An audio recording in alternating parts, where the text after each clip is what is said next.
मूर्खता के प्रमाण देने के लिए शेख चिल्ली का नाम हमेशा लिया जाता है।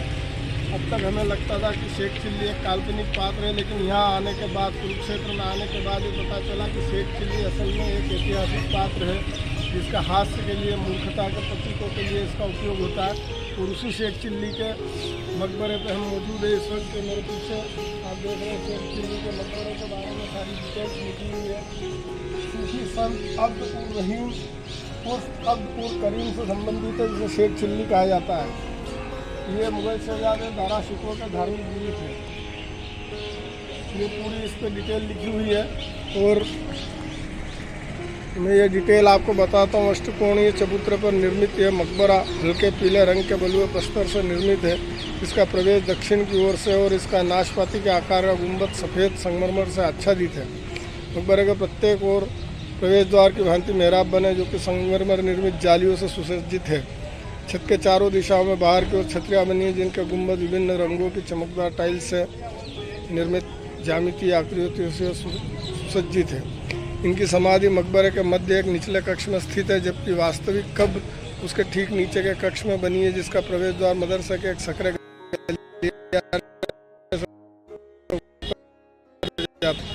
छत के प्रस्तर से निर्मित, जिसका सफेद संगमरमर से आच्छादित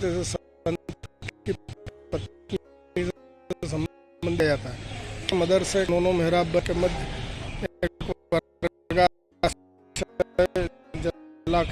जलाशय नारियों के प्रस्तर से निर्मित पत्थर मस्जिद है, जिसकी छत 4 अलंकृत स्तंभों तथा 6 अर्ध स्तंभों पर आधारित है। वास्तुशिल्पी विशेषताओं के आधार पर इस मस्जिद को पूर्व तुगलक काल से संबंधित किया जा सकता है। मकबरा जॉन द किंग्स ने 1854 ईस्वी में मरम्मत करवाया था। इसके ऐतिहासिक पुरातात्विक महत्व को देखते हुए इसे राष्ट्रीय महत्व के स्मारक के रूप में संरक्षित किया गया। ये देखिए, ये है शेख चिल्ली का मकबरा। यहाँ आने के बाद हमें पता चला है कि ये दारा शिकोह का गुरु था और ये इसका प्रवेश द्वार है। हम इस पे चलते हैं भीतर और ये इसका प्रवेश द्वार सामने। यहाँ पे ये पुरातात्विक संग्रहालय भी है और इसकी जानकारियाँ दी गई है। पौराणिक मान्यता के अनुसार यह क्षेत्र महाभारत युद्ध का प्रमुख स्थल कुरुक्षेत्र सरस्वती नदी के दक्षिण तथा द्रुष्टुति के उत्तर में स्थित है। थानेसर शहर एक प्राचीन टीले पर बसा है। दिल्ली से लगभग 163 किलोमीटर उत्तर पश्चिम में दिल्ली एवं चंडीगढ़ के मध्य स्थित है। थानेसर एक महत्वपूर्ण ऐतिहासिक नगर है, जो वर्धन या पुष्यभूति वंश के प्रमुख राजा हर्षवर्धन के राज्य की राजधानी थी, जिसने उत्तर भारत के अधिकांश भूभाग पर 606 से 647 ईस्वी सदी के मध्य शासन किया। संस्कृत कवि बाणभट्ट ने अपने ग्रंथ हर्षचरित्र में हर्षवर्धन उसके थानेसर से साथ संबंधों पर विस्तार पूर्वक वर्णन दिया है। उसने यहाँ दुर्ग, परिखा तथा एक द्विमंजिला राजप्रासाद धवल गृह के होने का उल्लेख किया है। थानेसर पाशुपत संप्रदाय का भी महत्वपूर्ण केंद्र था, जिसके संबंध में वामन पुराण से ज्ञात होता है। सन 634 ईस्वी में चीनी यात्री ह्वेनसांग ने थानेसर की यात्रा की तथा इसे सातानीसुफालो या स्थानेश्वर के नाम से संबोधित किया है। उसने यहाँ अनेक हिंदू मंदिरों तथा कई बौद्ध विहारों को देखा था एवं एक 300 फीट ऊंचे ईंट निर्मित अशोककालीन बौद्ध स्तूप, जो शहर से 4 या 5 किलोमीटर की दूरी पर था, का उल्लेख भी अपने यात्रा वृत्तांत में किया। थानेसर एवं कुरुक्षेत्र का वर्णन अल बरूनी द्वारा रचित किताब उल हिंद में भी मिलता है, जो कि गजनी के सुल्तान महमूद के साथ भारत आया था, जिसने अक्टूबर 1014 ईस्वी में थानेसर पर आक्रमण किया। सन 1191 और 1192 ईस्वी में राजपूतों के विरुद्ध तराइन या तारावाड़ी के 2 युद्धों में मोहम्मद गोरी ने थानेसर को विजित किया। सन 1526 ईस्वी में पानीपत युद्ध में विजय पाने से पूर्व बाबर थानेसर से ही होकर गुजरा था। यहीं 1759 ईस्वी में मराठा सैनिकों ने अफगानों के विरुद्ध कड़ा संघर्ष किया था। प्रचुर पुरातात्विक संपदा से युक्त इस क्षेत्र में प्रथम बार 19वीं सदी में अलेक्जेंडर कनिंघम द्वारा सर्वेक्षण कार्य किया गया, जिन्होंने ह्वेनसांग द्वारा वर्णित स्थलों की पहचान की। इसमें मुख्य स्थल थानेसर के पश्चिम में स्थित विशाल हर्ष का टीला है। इस प्राचीन टीले का भारतीय पुरातात्विक सर्वेक्षण द्वारा 87-88 से लेकर 90-91 तक लगातार 4 सत्रों में श्री बृजमोहन पांडे के निर्देशन में उद्खनन कार्य किया गया, जिसके फलस्वरूप प्रथम ईस्वी सदी से लेकर 18वीं 19वीं सदी तक के सांस्कृतिक अवशेष प्रकाश में आए।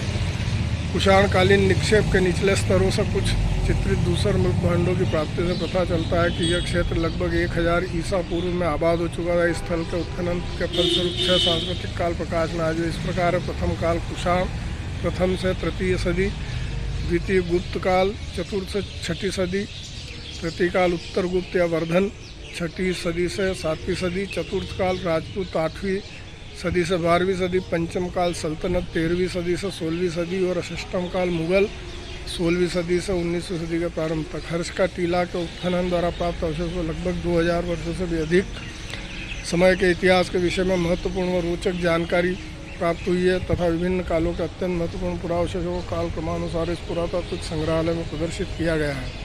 कुषाण काल, इस काल के प्रमुख मृतभांड चमकीले लाल लेप, लाल पालिशदार मृतभांड है। गुप्त काल के समय के मानव पैर, स्त्री सिर, मानव सिर का साँचा इत्यादि प्राप्त हुआ। हाथी दांत से बनी वस्तुएं प्राप्त हुई। वर्धन काल के और राजपूत काल के भी कई सामग्रियाँ प्राप्त हुई है। देखिए सल्तनत काल और मुग़ल काल के मृतभांड और सब कुछ प्राप्त हुए हैं। तो चलिए, ये देखा हमने इतिहास, अब हम आगे बढ़ते हैं।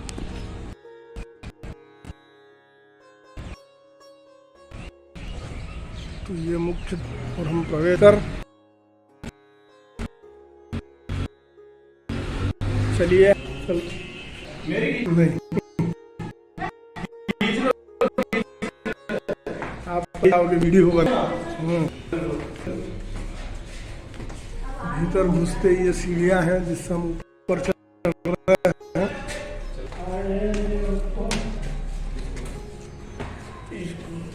और ये देखिए ऊपर चढ़ा है।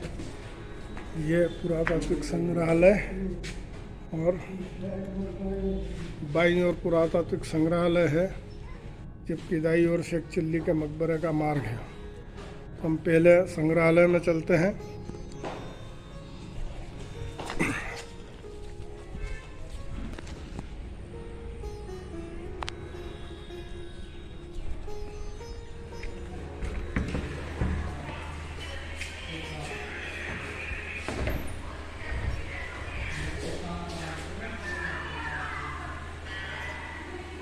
संग्रहालय में यहाँ से खुदाई में मिली विभिन्न वस्तुओं को संग्रहित करके रखा गया है।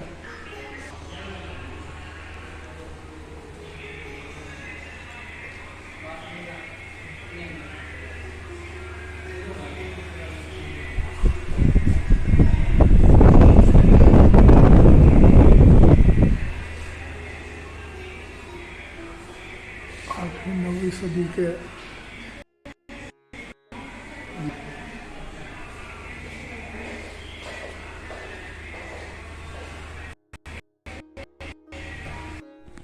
तो ये देखिए, ये जो जगह है वहाँ से हम लोग चढ़े और ये सीढ़ियाँ हैं जिनसे हम ऊपर चढ़ के आए हैं। और ऊपर चढ़ते ही ये देखिए, ये है वो शेख चिल्ली का मकबरा। और शेख चिल्ली का जो सीका का प्रतीक माना जाता है, मूर्खता का प्रतीक माना जाता है। सफ़ेद संगमरमर का गुंबद और इसके चारों तरफ ये गुंबद बने हुए हैं 86। और ये संभवतः मुख्य द्वार का डोम बना हुआ है। और ये है मकबरा। तो आइए इस मकबरे के पास चलते हैं। तो ये देखिए, हम मकबरे के पास पहुंच रहे हैं। ये इसका द्वार और इस पर जाली लगी हुई है, दरवाजा बंद किया हुआ है। और भीतर देखिए 2 कमरे दृष्टिगोचर चल रही है।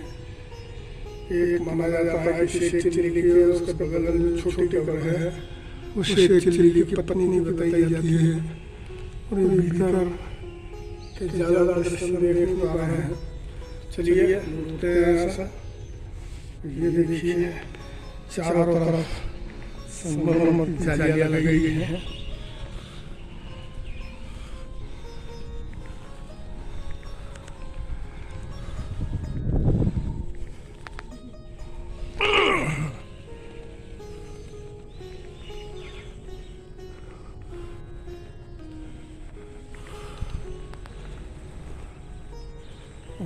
देखिए सामने ये कोई और बन रहा है। तो इस तरह ये शेख चिल्ली का मकबरा स्थानेश्वर स्थान है। दारा शिकोह का गुरु बताया जाता है शेख चिल्ली को। बाद में पता नहीं कब उसको मूर्खता का और हमेजा का प्रतीक मान लिया गया। तो ऊपर जो गुंबद दिख रहा है वहाँ से हम अभी नीचे लौटे हैं और इस गुंबद के नीचे के हिस्से में ये दालान सा बना हुआ है। इससे भीतर प्रवेश करते तो सामने ये एक द्वार है, ये एक सकरा गलियारा है और इस गलियारे के बाद ये अंधेरा है। तो मैं इस पे ये गलियारा भीतर देखिए और इस गलियारे से अंदर जाने पे वास्तविक जो कब्र है शेख चिल्ली की वो नज़र आएगी। ये देखिए ये सीढ़ियाँ हैं उतरने की और ये वास्तविक कब्र है। ये डोम देखिए सामने अंधकार के कारण कुछ भी नज़र नहीं आएगा। ये अब हम ठीक उस स्थान पे उस गुंबद के नीचे है जहाँ हमने ऊपर ये गुंबद देखा था और हम बाहर चलते हैं। चलिए, तो ये था शेख चिल्ली का मकबरा जिससे हम बाहर आ रहे हैं। और हाँ दोस्तों, याद रखिए हमारे channel Deshatan the journey of India को ज़रूर सब्सक्राइब करें। ये वीडियो आपको कैसा लगा अपनी राय दें, बेल नोटिफिकेशन दबाएं। फिर मिलते हैं आपसे अगले वीडियो में। धन्यवाद।